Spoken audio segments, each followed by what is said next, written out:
আসসালামু আলাইকুম প্রিয় শিক্ষার্থীরা, কেমন আছো সবাই? আমি Samrat Mahmud, instructor Yusef Hafiz Majumdar Sylhet technical school Educare চ্যানেলের পক্ষ থেকে তোমাদেরকে স্বাগতম। আজকে মেশিন শপ প্র্যাকটিসের 26তম সেশনে আমি যে বিষয়টা নিয়ে কথা বলবো সেটা হচ্ছে ইউজ অফ হ্যান্ড টুলস। বিগত ক্লাসে আমরা আলোচনা করেছিলাম টুলস সম্পর্কে, তো আজকে আমরা আলোচনা করব হ্যান্ড টুলস। টুলস মূলত দুই প্রকার, সেটা হচ্ছে হ্যান্ড টুলস এবং পাওয়ার টুলস। হ্যান্ড টুলস ইলেকট্রিক শক্তির সাহায্য ছাড়া ইউজ করা হয়, আর পাওয়ার টুলস হচ্ছে যে সকল টুলস ইলেকট্রিক শক্তির মাধ্যমে পরিচালনা করা হয় সেগুলা পাওয়ার টুলস। তো চলে যাই আমাদের কাঙ্ক্ষিত ক্লাসে। আজকের ইউনিট টাইটেলটি হচ্ছে মেকানিক্যাল হ্যান্ড টুলস ও পাওয়ার টুলস।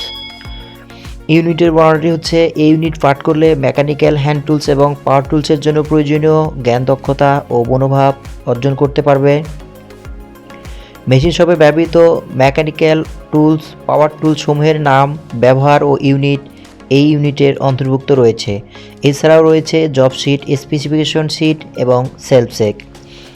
আজকের এই সেশন শেষে আমরা হ্যান্ড টুলস সম্পর্কে কথা বলবো।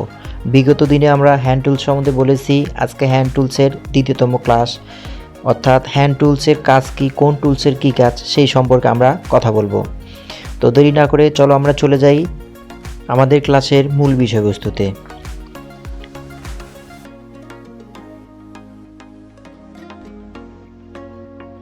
আজকের বিষয়টি হচ্ছে হ্যান্ড টুলসের ব্যবহার। আমি বিগত ক্লাসে বলেছিলাম হ্যান্ড টুলস বিভিন্ন কী এবং হ্যান্ড টুলসের বিভিন্ন যে হ্যান্ড টুলসগুলো আছে সে সম্বন্ধে কথা বলছিলাম। আমি আজকে বলবো হ্যান্ড টুলসটা কী। হ্যান্ড টুলস হচ্ছে যে সমস্ত টুলস বা যন্ত্র হাতে ধরে কাজ করা হয় তাকে হ্যান্ড টুলস বলে। মূলত পাওয়ার টুলসও হাতে ধরে কাজ করা হয়, কিন্তু তফাৎটা হচ্ছে হ্যান্ড টুলস ইলেকট্রিক শক্তির সাহায্য ছাড়া চলে, আর হচ্ছে পাওয়ার টুলস হচ্ছে ইলেকট্রিক শক্তির মাধ্যমে পরিচালিত করতে হয়, যেমন হাতুড়ি, প্লায়ার্স ইত্যাদি, এগুলো হচ্ছে হ্যান্ড টুলস। এখন আমরা দেখব হ্যান্ড টুলসের ব্যবহার। হ্যামার বা হাতুড়ি যে কোনো ধাতুকে আঘাতের মাধ্যমে কার্যোপযোগী করার জন্য এই হাতুড়ির ব্যবহার করা হয়ে থাকে। ফাইল যে কোনো বস্তুকে মসৃণ করার জন্য ফাইল ব্যবহার করতে হয়, অর্থাৎ কোনো কিছু মসৃণ বা সুন্দর করার কাজে এই ফাইল ব্যবহার করতে হয়। চিজেল যে কোনো বস্তু খণ্ডিত করার কাজে চিজেল ব্যবহৃত করা হয়ে থাকে। পাঞ্চ যে কোনো বস্তুর ওপর মার্কিং বা চিহ্নিত করার কাজে পাঞ্চ ব্যবহার করা হয়ে থাকে, অর্থাৎ যদি কোনো জায়গায় ডিল করতে হয় তাহলে ড্রিল বিটটা যেন ছুটে না যায়, সেজন্য আমাদের প্রথমে পাঞ্চ করে নিতে হয় যেন ড্রিল বিটটা নির্দিষ্ট পরিমাণ জায়গায় ডিল করতে সক্ষম হয়। তাহলে বুঝতেই পারছো এই হ্যান্ড টুলসের ব্যবহার সম্পর্কে। আরও আছে হ্যাকস, যে কোনো মেটালকে কাটা বা কর্তন করার জন্য হ্যাকস ব্যবহার করা হয়ে থাকে। রেঞ্জ কোনো নাট বা বোল্টকে টাইট বা খোলা করার জন্য অ্যাডজাস্টেবল রেঞ্জ ব্যবহার করা হয়। ক্যালিপার্স ভার্নিয়ার ক্যালিপার্স কোনো গোলাকার বস্তু বাহিরের এবং গোলাকার ফাঁপার বস্তুর ভিতরের মাপ নেওয়ার জন্য এই ভার্নিয়ার ক্যালিপার্স বা স্লাইড ক্যালিপার্স ব্যবহার করা হয়ে থাকে। মাইক্রোমিটার যেটাকে বলা হয় থিকনেস মিটার, যে কোনো প্রকার সূক্ষ্ম মাপ নেওয়ার জন্য মাইক্রোমিটার ব্যবহার করতে হয়। ভাইস কার্যবস্তুকে শক্তভাবে আটকানোর জন্য ভাইস ব্যবহার করতে হয়, অর্থাৎ কোনো কিছু যদি কাটতে চাই তাহলে সেই মেটালটাকে আমরা ভাইসে আটকে নিয়ে কাটবো, তাহলে ছুটবে না।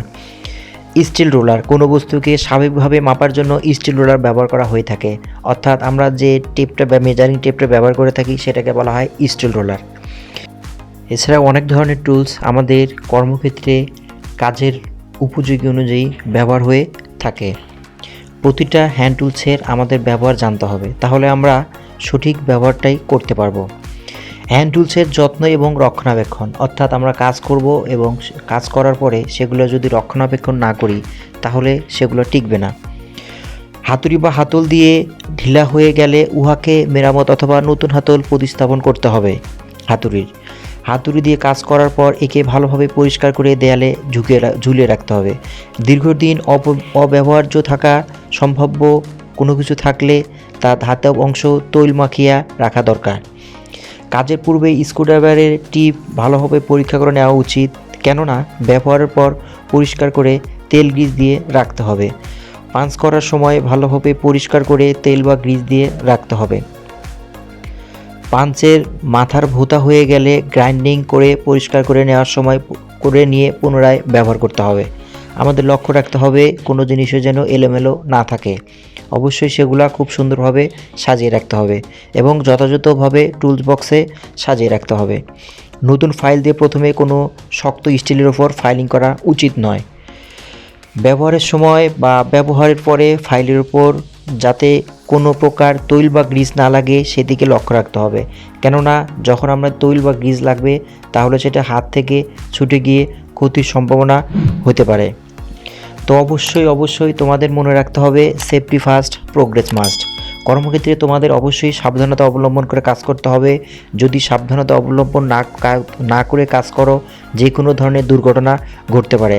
এই জন্য তোমাদের যথার্থ পরিমাণে পিপি পরিধান করতে হবে এবং ওএসএইচের rules, occupational safety and health, পেশাগত স্বাস্থ্য এবং নিরাপত্তার যে রুলসগুলো আছে কর্মক্ষেত্রে, সেগুলো তোমাদের অবশ্যই মেনে চলতে হবে। কেননা তোমাদের ছোট্ট একটা দুর্ঘটনার কারণেই দেখা গেল বড় ধরনের ক্ষতির সম্মুখীন তোমরা হতে পারো। হ্যাকসো দিয়ে কোনো কিছু কাটার সময় মাঝে মধ্যে পরিমাণ মতো পানি প্রয়োগ করতে হবে, অর্থাৎ যে বস্তুটা কাটা হচ্ছে সেই অংশে আমাদের পরিমাণ মতো পানি প্রয়োগ করতে হবে। হ্যাকসো ফ্রেমে মরিচারোধক পদার্থ দিয়ে দেয়ালে ঝুলে রাখতে হবে, যেন ব্লেডের দাঁতে কোনো প্রকার কোনো মরিচা না ধরে। সয়ের দাঁতে বা বডিতে যাতে মরিচা না ধরে সেজন্য কাজের পর তৈলাক্ত গ্রিজ দিয়ে রাখা উচিত এবং ব্যবহারের সময় সেগুলা মুছে নিতে হবে। মনে রাখতে হবে যে মরিচা যে কোনো জিনিসকে নষ্ট করে দেয়। ড্রিল মেশিনের গার্ডগুলো সঠিক অবস্থানে থাকতে হবে। ড্রিল মেশিন দিয়ে কোনো কিছু কাজ করার সময় কার্যবস্তুকে অবশ্যই মেজদানিসে শক্ত করে ধরে নিতে হবে, আবদ্ধ করতে হবে, কেননা যদি শক্ত করে আবদ্ধ না করা যায় যে কোনো ধরনের দুর্ঘটনা ঘটার সম্ভাবনা থাকে। গ্রাইন্ডিং মেশিনে হুইল মাঝে মধ্যে ড্রেসিং করে নিতে হবে। তো আজকে এই পর্যন্তই। আগামী ক্লাসে আমরা আবার আলোচনা করব বিগত দিনের মতো পাওয়ার টুলস নিয়ে। আমি গত ক্লাসে পাওয়ার টুলস নিয়ে কথা বলছিলাম, আমরা দ্বিতীয় ক্লাসে আবার সুন্দরভাবে পাওয়ার টুলস নিয়ে কথা বলবো। ধন্যবাদ সকলকে।